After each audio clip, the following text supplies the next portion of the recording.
Thank you. I just want to tell you a positive story about the Law Society.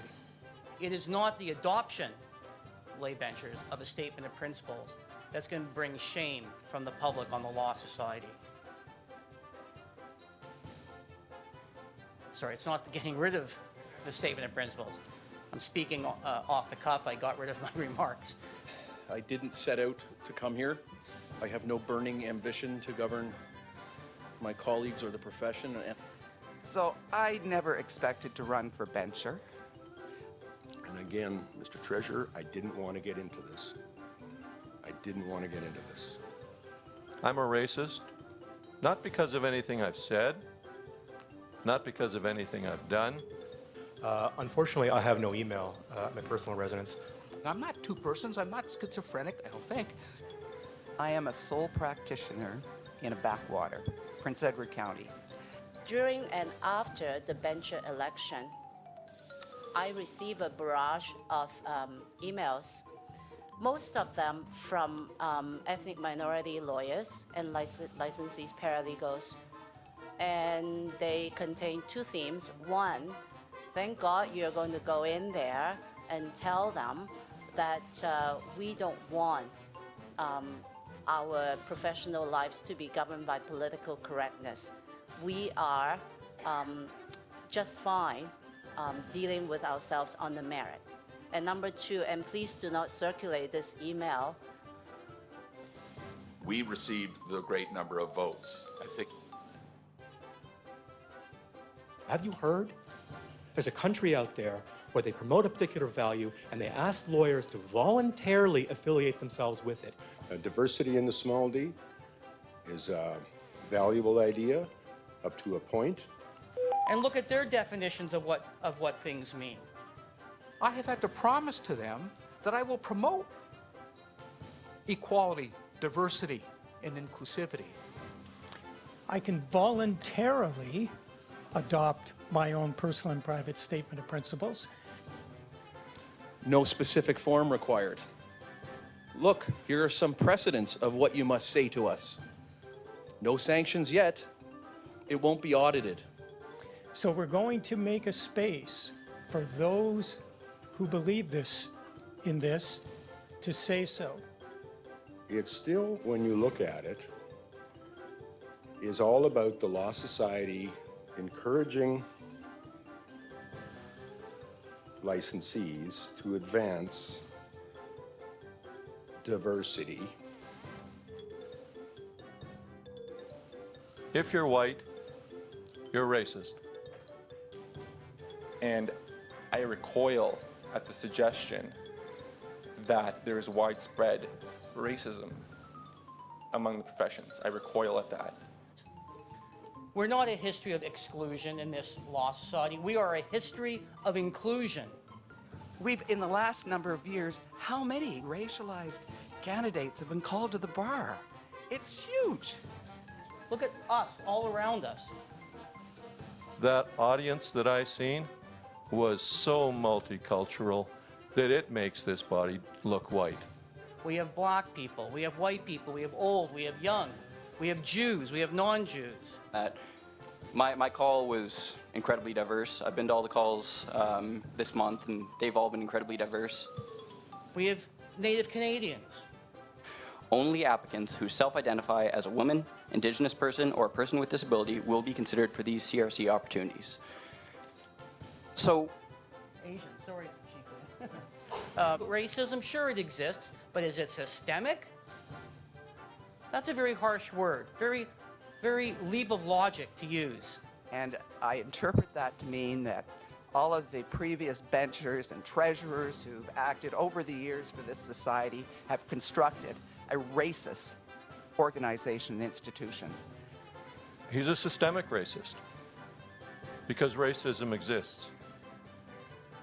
But it exists across all nationalities. It exists across white nationalities. It exists across colored nationalities. It's almost as if you're not allowed to say what I just said without being called a racist, misogynist, and phobic this and phobic that. I don't need the ad hominem attacks, the innuendo from activists, from my fellow benchers, and now from a sitting judge. The folks on the Stop SOP platform were variously called racists and bigots on Twitter, A right-wing religious zealot. an extremist fundamentalist zealot. I'm a racist because of who my mom and dad are. Racist, bigot, zealot. We should be able to think what we think. So this is an attempt through working in our minds. My mind, my thoughts put into a straitjacket. When I received that, I just could not believe that the Law Society would be infringing on my rights and freedoms. I think that was the first time I have ever felt that I was no longer in control of my thoughts. It's time to get the Law Society out of the thought control business. And I felt, Mr. Treasurer, like the hands and fingers of the Law Society had gotten into my skull and into my brain and were typing words on the keyboard in my brain.